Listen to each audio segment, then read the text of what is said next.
Good day, Sir Jopper. I'm Janice Blanca Flor Parliaga from Criminology 32. I'm answering those questions in our final examination.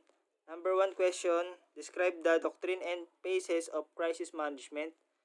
Crisis management can be divided into three phases. Number one, pre-crisis. Number two, crisis response. And number three, post-crisis. The pre-crisis phase is concerned with prevention and preparation. The crisis response phase is when management must actually respond to a crisis. The post-crisis phase looks for ways to better prepare for the next crisis and fulfills commitments made during the crisis phase, including follow-up information. Question number 2. What are the different negotiation models? Describe each. Number 1, win-win model. In this model, each and every individual involved in negotiation wins. Nobody is at loss in this model and everyone is benefit out of the negotiations. This is the most accepted model of negotiation. Number 2, win-lose model. In this model, one party wins and the other party loses. In such model, after several rounds of discussion and negotiation, one party benefits while the party remains dissatisfied. Number 3, lose-lose model.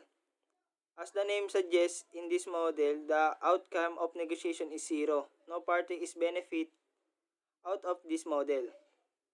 Number 4, Radpack model of negotiation. Radpack model of negotiation is a widely used model of negotiation in corporates. Every alphabet in this model signifies something. R for report, A for analysis, D for debate, P for purpose, A for agreement, and C for close. Report. Report, as the name suggests, it signifies the relation between parties involved in negotiation. Analysis. One party must understand the second party well. It's important that the individual understand each other's needs and interests. Debate. Nothing can be achieved without discussions. These rounds includes discussing issues among the parties involved in negotiation. The pros and cons of idea are evaluated in this round. Propose. Each individual proposes his best idea in this round. Each one tries his level best to come up with the best possible ideas and reach to a conclusion acceptable by all.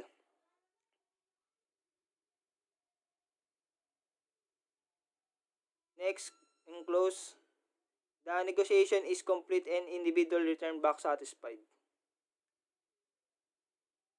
3. How to establish an incident command post. Incident command post should be located close enough to allow the incident commander to observe operation but far enough away to provide safety and shelter from the noise and confusion that accompanies normal operations. A command vehicle is often ideally suited for this purpose. Number 4 question. Illustrate the typical incident command system organization. Command staff, the staff who report directly to the incident commander, including the public information officer, safety officer, liaison officer, and other position as required.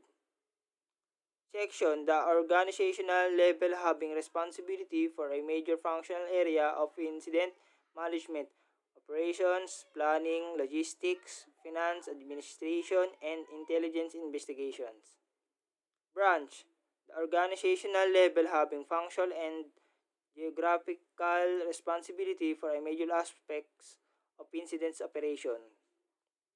Division, the organizational level having responsibility For operations within the defined geographic area, the division level is organizationally between the strike team and the branch group.